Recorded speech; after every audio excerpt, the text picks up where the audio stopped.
Hey everybody, this is Craig Garver from kingofcopy.com with a very special guest with me to answer this week's Ask Me Baby questions that were sent in by my readers.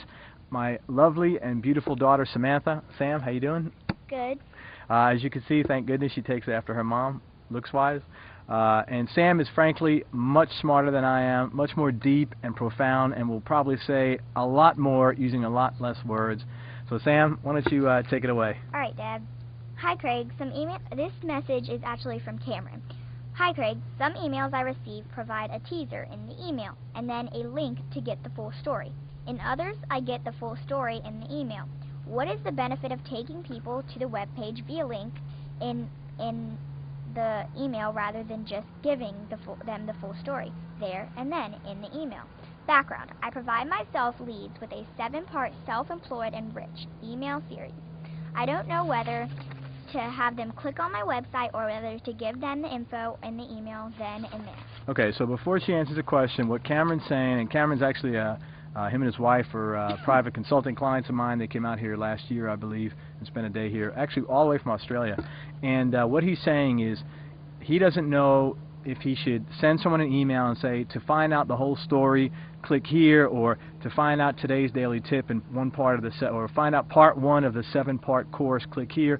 Or should he just say, hey, here's part 1 of the story, here's the whole thing? Great question. So, Sam, I know you're smarter than me, and you have the answer to this. What do you think? Look, Cameron, let's face it. Delay is the death of any sale. And no one is going to waste their time clicking all over the internet just to read what you have to say. So do what my dad, the king, does just tell your story and say what you have to say right there in your email. Never make your prospects work too hard. That was very good advice, and I couldn't agree anymore. Sam, that was a great answer, and she was spot on with that. She knew exactly what to say. Delay is the death of a sale, and don't make anybody work too hard because they're not going to do it. Sam, how'd you get so smart? Because you're my dad. There you go. Another smart answer. All right, Sammy. This question is actually from Bill Parliament. We know that guy with the big furry hair, right? Well, he says, hey, Craig, everyone knows the importance of a swipe file, but there has to be a thin line between using a swipe file to generate ideas and actually stealing material. How do you know? Yeah, he left out the word no. Bill, you left it out. How do you know when you this is confusing. Cross the line. How do you know when you cross the line from a swipe file to plain old plagiarism? Plagiarism. You know how like I get upset when people steal my copy? Yeah. That's plagiarism. Okay. Okay, so here's the deal. Bill wants to know, hey, we're doing research, I got a swipe file. This looks really good in my swipe file. How do I know, like, if I take one line, am I stealing, or what is the whole proper way to use a swipe file? And this is a really good question because I don't think anybody really knows the answer of it, and I think anybody with half a conscience is sitting there, you know, feeling guilty if they're doing the wrong thing. So, again, I don't have a clue. The wizard? I have some clue. All right. Bill, for starters, I know you've already asked my dad this question. You're committing the cardinal sin here. Which is? Which is, you're wasting my and my dad's time. Cardinal sin, yep. But you've paid my dad a small fortune already, so I'm willing to overlook this mistake and answer your question. Right. You think that's worth it to overlook a mistake because he's paid us a lot of money? Yeah. Okay. Okay, here's the deal. Number 1, if you think you're stealing someone's copy or you think you've gone too far, then you've crossed the line. That's your moral compass test. Compass test. Yeah, so what I mean there is if you're feeling that you did something wrong, you did something wrong. And number 2, the whole idea of a swipe file is that you can place It's a place you go for ideas. It's not a place you go to steal copy. So what you do is you read good copy and you see good strategy. And then you use it as a model for your own promotion. So in other words, you see the good stuff and you read it and then you think, oh, that's a good idea. That's what I was taught to do with my teacher. How'd you come up with this? No, my teacher told me. You're a genius.